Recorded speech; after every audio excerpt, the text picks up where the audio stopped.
This channel does not promote any violent, harmful, or illegal activities. All content provided by this channel is meant for an educational purpose only. আর এই মুহূর্তে আরো একটা অত্যন্ত গুরুত্বপূর্ণ খবর, টিভি9 Bangla exclusive. কতজনকে ডাকতে পারে এই শুনানিতে নির্দিষ্ট করে সেই সংখ্যাটা না জানা গেলেও প্রস্তুতি চলছে কতজনের, প্রায় 1.5 কোটি।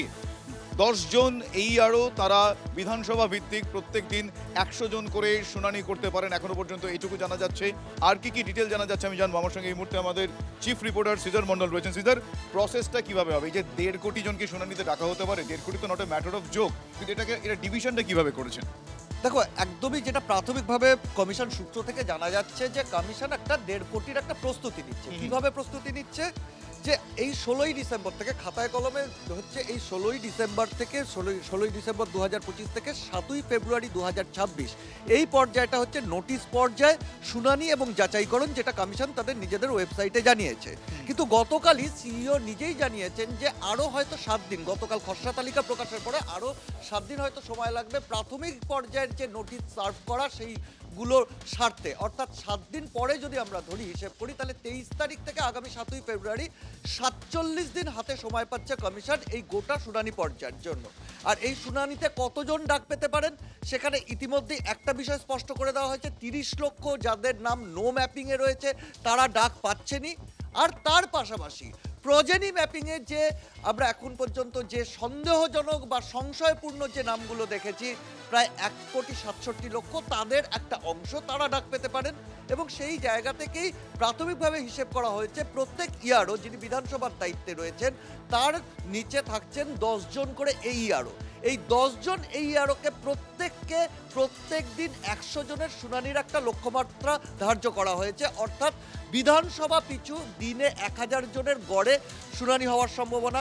এবং সেই হিসেবে 294টা বিধানসভা 47 দিনে একটা রাফ হিসেব করলে দেখা যাচ্ছে যে কমিশন 1,38,00,000 মানুষের শুনানি করতে পারেন। এবং সেই জায়গায় দাঁড়িয়েই কোথাও এই জায়গাটাই জোরালো হচ্ছে যে 30 লক্ষ নো ম্যাপিংয়ের পাশাপাশি 1,67,00,000 মানুষ যাদের প্রজেনি ম্যাপিংয়ে কোথাও সংশয়পূর্ণ বলা হচ্ছে, তাদের একটা বড় অংশ তাহলে কিন্তু এই শুনানির মধ্যে আসবেন। অর্থাৎ রাজ্যের সীমান্তবর্তী এলাকা থেকে শুরু করে বিভিন্ন যে সীমান্তবর্তী বিধানসভা এলাকায় যে বিপুল পরিমাণ একটা বিপুল পরিসংখ্যান দেখা যাচ্ছে প্রজেনি, যেখানে 200%-রও বেশি প্রজেনি ম্যাপিং হয়েছে, সেই সমস্ত এলাকার মানুষ তাদের কিন্তু একটা বড় অংশকে এই শুনানির মুখোমুখি হতে পারে।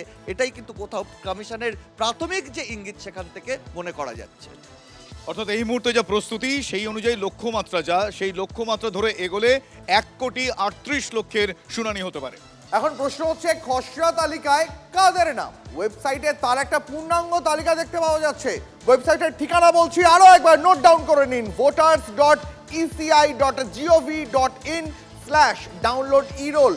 এই ওয়েবসাইটে গিয়ে আপনি আপনার রাজ্য, জেলা, বিধানসভা কেন্দ্রের নাম, পার্ট নম্বর সিলেকশনের পর সেখানে ক্যাপচা কোড দেখতে পাওয়া যাবে। ক্যাপচা ভেরিফিকেশন হওয়ার পরেই ডাউনলোড করা যাবে নির্দিষ্ট কেন্দ্রের খসড়া তালিকা, ডাউনলোড করা যাবে আপনার বিধানসভার পুরো খসড়া তালিকাও। এসআইআর এর পর তৃণমূলের সঙ্গে বিজেপির ভোট ব্যবধান আর রইল না, এমনটা দাবি করছেন বিরোধী দলনেতা শুভেন্দু অধিকারী। এর আগে তৃণমূলের সঙ্গে বিজেপির ভোট ব্যবধান ছিল 21 লক্ষ, এসআইআর এ এখনই 58 লক্ষেরও বেশি নাম বাদ গিয়েছে। 14ই ফেব্রুয়ারি চূড়ান্ত তালিকায় আরও নাম বাদ যাবে। আগে যা বলেছিলাম তার থেকেও বেশি নাম বাদ যাবে দাবি করছেন বিরোধী দলনেতা শুভেন্দু অধিকারী। কি বলছেন তিনি, শোনাবো আপনাদের।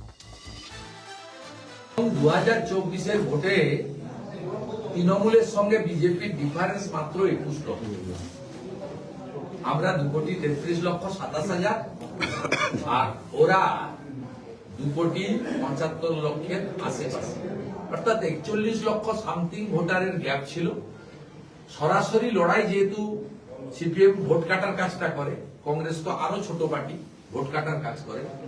মূলত তৃণমূল ভার্সেস বিজেপির যে লড়াই পশ্চিমবঙ্গে হচ্ছে, তাতে আমাদের সঙ্গে ওদের ডিফারেন্স ছিল 21 লক্ষ। 58 লক্ষ ভোট বাদ দেওয়ার মধ্য দিয়ে প্রমাণ হয়েছে যে ভারতীয় জনতা পার্টির সঙ্গে ওদের কোনো ডিফারেন্স এই মুহূর্তে নেই। 14ই ফেব্রুয়ারি ভোটার তালিকা বেরোলে 35-36 বছরের অভিজ্ঞতায় আমি বলতে পারি যে বিপুল সংখ্যক নাম আরো বাদ যাবে এবং সংখ্যাটা আমি আগে যেটা বলেছিলাম, আমি রিপিট করবো না আজকে, সেই সংখ্যার থেকেও বাড়বে। দেখুন, শুভেন্দু অধিকারী যখন একথা বলছেন তার পাল্টা দিয়েছে তৃণমূল কংগ্রেস। বিজেপির কথা চলছে কমিশন, শুভেন্দুর কথাতেই প্রমাণিত বলছেন কুণাল ঘোষ। বাংলার মানুষ উন্নয়নের সঙ্গে বিজেপির কোনো সম্পর্ক নেই, বিজেপিকে প্রত্যাখ্যান করবে বাংলার মানুষ, দাবি করেছেন কুণাল ঘোষ। আমি আবার বলছি যে এর থেকে প্রমাণ হয় এক, শুভেন্দুবাবু যেটা বলছেন তার থেকে প্রমাণ হয় এক, যে তাদের সঙ্গে জাতীয় নির্বাচন কমিশনের একটা আর্থিক সম্পর্ক আছে। জাতীয় নির্বাচন কমিশনকে তারা কার্যত দলের শাখা সংগঠনের মতো ট্রিট করছেন। ফলে তারা জানেন যে তাদের দেয়া নির্দেশগুলো লোককে কিভাবে হ্যারাস করতে হবে। শুভেন্দুবাবুরা যে কথায় কথায় দিল্লি দেখাবে, সিবিআই দেখায়, ইডি দেখায়, এখন দেখাচ্ছে জাতীয় নির্বাচন কমিশন, শুধু বাংলার মানুষের সঙ্গে ওনাদের সম্পর্ক নেই, উন্নয়নের সঙ্গে ওনাদের সম্পর্ক নেই। ফলে বাংলার মানুষ ওনাদের প্রত্যাখ্যান করবেন।